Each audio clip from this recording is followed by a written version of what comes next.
Hey guys. So, in the most basic and, kind of arguably reductive way, I think there's two types of Dungeons & Dragons players. Thinkers and doers. And of course, I'm simplifying and everyone should aspire to be both these archetypes and, all that good stuff. But I'm saying this because I see a lot of videos about how to be a good player or how to cater to your specific players. And I think I see some of these videos contrast these two types as one being better than the other. However, I think both of these styles lead themselves to having fun, but could also lead themselves to some unhealthy habits.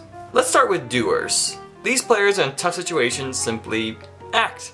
There's not a whole lot of contemplation, they simply react and improv their way through their situations. I also think there's kind of a correlation with experience playing D&D too. Obviously playing the game for a while gets a player to the point where they understand more about what they should and shouldn't do in certain situations. And there are a lot of benefits to this type of player. They're the ones who find themselves in ridiculously funny situations because of the hijinks they just think of.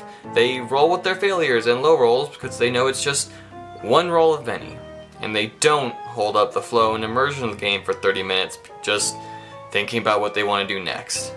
Or just quite simply, to use a quote from the renowned dungeon master Matthew Mercer, he sits there and waxes poetic with their friends about that time in the game that they went to that very dangerous dungeon and very meticulously spent 3 hours avoiding every trap successfully. They talk about the times that things went terribly wrong, or someone did something really stupid crazy and it succeeded. And I couldn't agree more. For example, my players needed to catch a carriage ride to a big city, but they didn't have enough money. So my player, who was a halfling bard and in every sense the comic relief of the group, found the nearest tavern and just tried stealing the show from the musicians on the stage. And it worked. He just got up on the stage at the same time and rolled really high on his performance checks. So the crowd got into it and the other two players that he was playing with just did whatever they could to enhance the performance with color-changing torches and a dancing panther. It was something that could have been a real clown fiesta, but because my players just tried something and rolled with it, it worked because they just got a huge tip of all the gold and silver and a pretty good memory out of it too. And it's one of our favorite moments around the table, and it honestly couldn't have happened without that strict doer mentality. And it's it's why match advice exists, and it's moments like that are what D&D can be all about.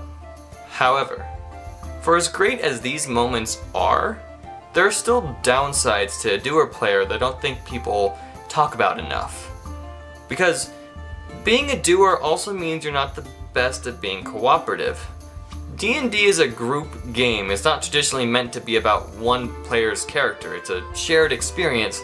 So doer players can sometimes steal the spotlight and make the moment about what they want instead of, letting someone else act. This can especially be a problem in narrative-focused games. It can make everyone kind of feel like you're not taking the story seriously because, yeah, it's funny to try and seduce or attack every NPC, but, after a certain time, it can become a bit tiring. It can in its own way ruin a scene's immersion, make your other party members struggle to find a reason to even want to keep adventuring with that kind of character. And that's why we also have thinkers. Players who contemplate their actions and ponder about the ideal course of their action in any given scenario. Normally new players can behave in this manner too because they aren't sure how role-playing works yet. And fun fact, my three friends, whom I game with most, are mostly thinkers, which is probably why I'm building a case for them. Because I honestly think thinker players get a bad reputation. A thinker player understands the nature and purpose of certain scenes. Normally their characters act a bit more consistently because the player takes a second to think, hey, would my character do this? Which can be a very effective tool to fleshing out your character and building drama and conflict. And their thinking is a big sign of engagement with the game.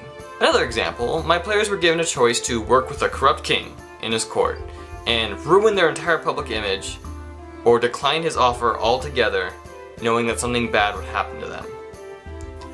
And they spent 56 minutes deliberating about it. And yeah, I timed it because I had nothing better to do while I was watching. And While technically nothing happened in that hour, my players were engaged in discussing their plans and making ideology arguments while in character. There was a lot of back and forth and debate about their characters' morals. It was great. They only asked me to make history checks and only one time to make sure it was okay to take that long.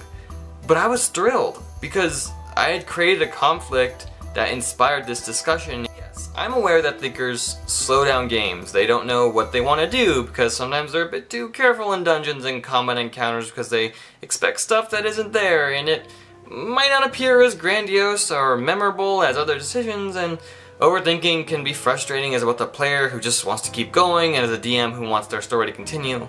It can break immersion through boredom, and in dangerous situations it probably wouldn't even make sense for a character to just sit there and think tactically for 30 minutes. The obvious advice is that as a player, you should probably aspire to be a good mixture of both these different styles. Know which one you lean towards so you can keep mindful about how you can get the most out of your game. If you're a doer, just keep doing what you're doing, but don't forget to share. And you're a thinker? That's great. Just remember, not every role is game changing. But I think more importantly, this should kind of apply to DMs. I think a good DM understands who their players are and what's going to be the most fun for them. If you're playing with thinkers, give them time to express their thoughts and character, and know they're not slowing down because they want to ruin your game, but because they care about the story and want to make sure they're taking the right actions. And with doers, it's simple. Just embrace the absurdity of their actions and just prepare for the weird, wacky situations they'll find themselves in. But yeah, that's all I got for now. Let me know which style you prefer in the comments below, and thanks for sharing with your friends, and I'll see you all next time. Side note, if you're interested in high fantasy, I also am working on the first part of my story that I just published on my blog. The link will be down in the description. If you're into D&D, it's kind of a D&D inspired story, so if you want to, maybe check it out and give it a read. Alright, just letting you know. Alright, now end card. Whoop.